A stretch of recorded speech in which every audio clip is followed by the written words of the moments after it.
The precision motion control system is used to comply with the CNC or G code of the pattern being cut on the material due to the laser cutting used to cut the material.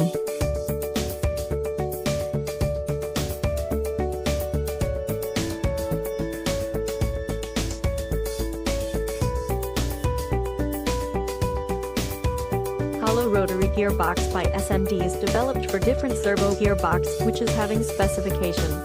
First one is nominal output torque range, 4 Nm to 90 Nm. Second one is backlash available, 0.5 arc minute, and third one is output ratio, 1 is to 10 and 1 is to 30.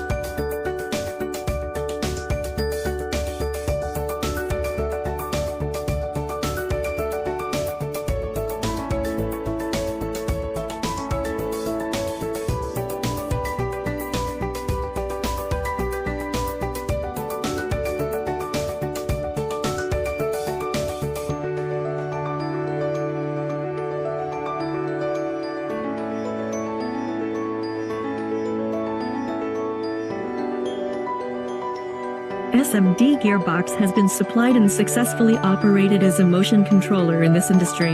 SMD Street, Hollow Rotary, is working very effectively in this area as a motion controller.